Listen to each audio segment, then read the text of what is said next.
So today's devotion is Article 8 concerning the church. And really what it says is the church is all believers and all saints, with the acknowledgement that there are some people in the physical church that are, let's see what language they use here. Even public sinners remain among the righteous, false Christians, hypocrites. So this talks about what the real church is, and the real church are those who have faith in Christ and who are connected by their faith in Christ. And that can be a really comforting thing, because when you're in worship, when you're connected with the community of the church, you can remember that people you love and have lost, people who have died in the faith, they're part of that same church. So when you're missing your loved one who has passed on,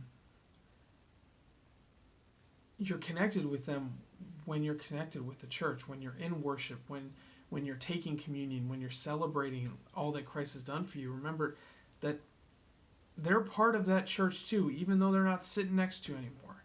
They're still part of that church. So that's a cool, comforting connection.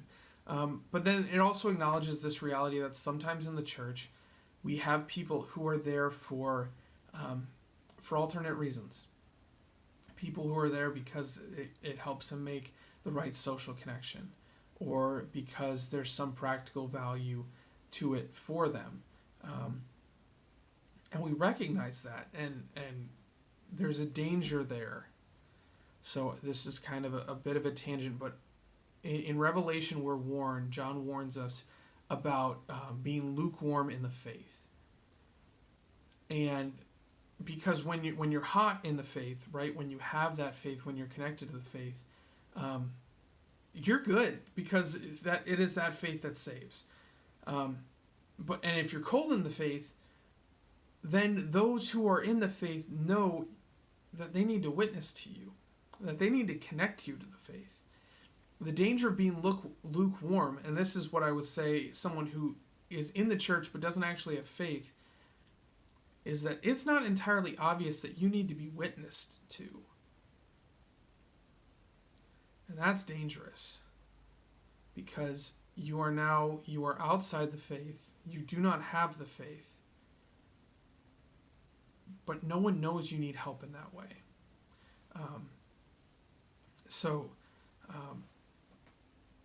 It's a danger, but we acknowledge that reality, that in the physical gathering of the church, sometimes there are people who aren't connected to saving faith.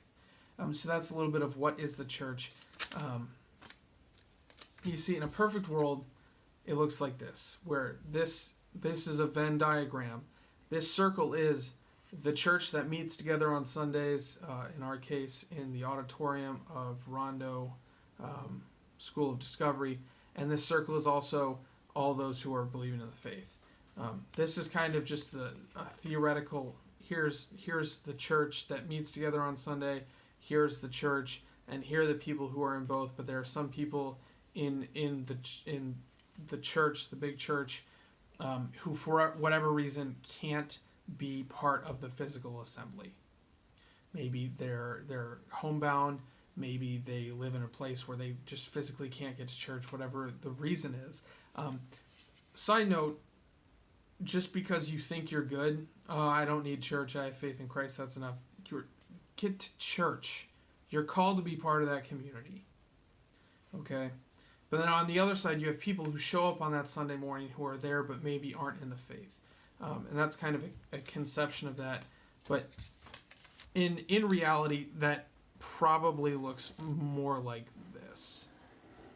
Okay, this is really poorly drawn. These graphics are, I know, next level graphics in this here video.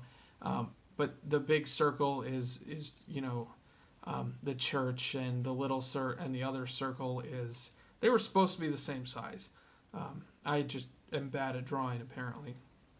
Is the physical church, and there are a couple people in the physical church who aren't in the actual church because they don't have that faith, and there are a few people who are in the faith but aren't connected to a physical congregation, but those are a lot smaller elements. So that's a little bit of drawing it all together, what is the church? The church is everyone who believes in Christ. Period. If you have questions, I know I went kind of around. I'm doing that a lot lately. I'll try and get better for you. Drop your questions or your comments in the comments section, the handy dandy comments section below. And if you want reminders when these videos go live, go ahead and subscribe to Edgewater Lutheran's YouTube channel. With that, brothers and sisters, go in peace, serve the Lord. Thanks be to God.